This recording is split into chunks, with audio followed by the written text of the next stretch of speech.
रीमा, ये जो तजवीज़ किया गया है इसके अंदर एक फ़ी स्ट्रक्चर जो तफसीलात अभी तक सामने आई हैं, या तो ईरान कोई फ़ी ले हॉर्मुज़ के ऊपर, दूसरी सूरत ये हो सकती है कि इंटरनेशनल मैरीटाइम ऑर्गेनाइजेशन के पास ये डायरेक्ट फ़ी जाए, और फिर जो सिंगापुर की साइड पे स्ट्रेट है उसकी मिसालें भी दी जा रही हैं।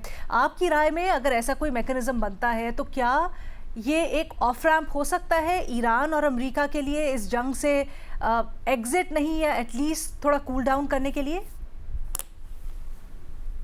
अलीना, मेरा नहीं ख्याल कि ईरान के बगैर कोई भी स्ट्रेट ऑफ हॉर्मुज़ के कंट्रोल का कोई भी तरीकाकार जो है वो बनाया जा सकता है।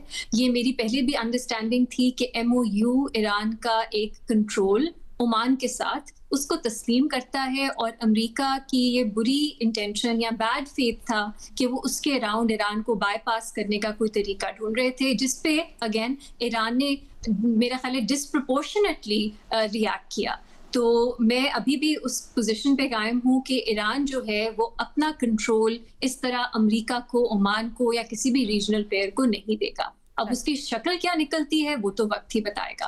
दूसरा, मेरे लिए पहले मुझे लगता था ये कंस्पिरेसी थ्योरी है, लेकिन जब से ट्रंप की टीम ने अनाउंस किया है कि उनका जो सोशल मीडिया प्लेटफॉर्म है उस पर जो वो बात करेंगे वो कुछ कंपनीज को कोई फी के तहत अर्ली एक्सेस देंगे, तो ये सब मामलात का जो कनेक्शन है मार्केट्स के साथ, मेरा ख्याल है उसको भी इग्नोर नहीं किया जा सकता। क्योंकि अब तो ईरान ने भी कहा है कि ट्रंप के करीबी साथियों ने बहुत पैसा कमाया है कि कब वो अनाउंसमेंट करते हैं कि हाँ अब सीज फायर होगा, कब वो अनाउंसमेंट करते हैं कि नहीं अब हम बहुत सख्त रद्द अमल देंगे। इस सब का मार्केट से भी बहुत गहरा ताल्लुक है। पहले मुझे लगता था ये कंस्पिरेसी थ्योरी है, लेकिन अब आप खुद सोचें, अमेरिका के प्रेसिडेंट अगर अपनी बात का एक्सेस जो है वो पैसे वालों को ज्यादा देंगे ज्यादा जल्दी, ताकि वो अकॉर्डिंगली अपने मार्केट डिसीजंस ले सकें, इसका क्या ही मतलब है। ये एक बहुत ही अनप्रेसिडेंटेड चीज है। तीसरी चीज अभी मैं देख रही थी कि किसकी बैकिंग है, मतलब मीडिएटर, जैसे उमर कह रहे थे, दुरुस्त है कि कतर ने UN सिक्योरिटी काउंसिल को लेटर लिखा है, लेकिन कतर ने जो पहले UN सिक्योरिटी काउंसिल की ईरान पे जो मजम्मत उन्होंने की थी, उसकी जो रेजोल्यूशन थी, कतर ने उसको सपोर्ट किया था, लेकिन साथ साथ वो मीडिएशन भी कर रहे थे। तो मेरा नहीं ख्याल इट्स ईदर और, कतर अपनी मीडिएशन जारी रख रहा है, लेकिन साथ साथ वो एक विक्टिम भी है, वो उसका भी इजहार कर रहा है। तो कतर और पाकिस्तान ने जो प्रपोजल दिया है, क्या ईरान की तरफ से हिमायत है इस प्रपोजल को या अमेरिका की तरफ से हिमायत है?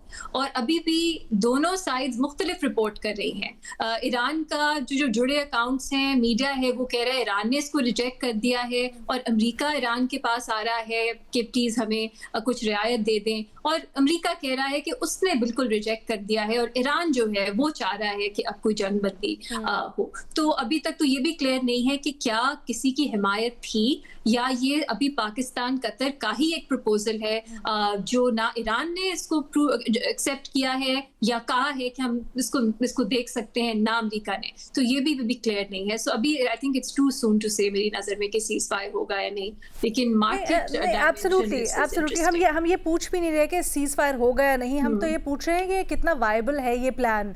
क्या इस तरह का कोई फ्री स्ट्रक्चर इम्पोज करना ऑन द स्ट्रेट जो ईरान को फी जाए, वो अमेरिका उसको एक्सेप्ट करेगा? वो अमेरिका ने मान लिया था नहीं कि ओमान और ईरान जो है वो एक रेगुलेटरी फ्रेमवर्क जो है वो बना सकते हैं कि स्ट्रेट को में किस तरह से, लेकिन उसके ऊपर नेगोशिएशंस होनी थी ना रीमा। Exactly. वो हमने पिछले प्रोग्राम में बड़ी डिटेल से डिस्कस किया था कि वो एग्जैक्टली उसकी हैयत क्या निकल गया, क्या नहीं, वो टेक्निकल टॉक्स में होना था। जी। तो ये एक तरह से MOU में इससे मिलता जुलता कुछ था, तो मेरा नहीं ख्याल कि ये एक डील ब्रेकर होगा। इसमें आप कुछ फ्लेक्सिबिलिटी शायद ईरान दिखा दे, बट मैंने जो बात की, मेरा नहीं ख्याल कि अगर अमेरिका को लगता है या ओमान को लगता है कि वो ईरान को बाईपास कर देंगे, मेरा नहीं ख्याल ये ईरान कबूल करेगा। ठीक है।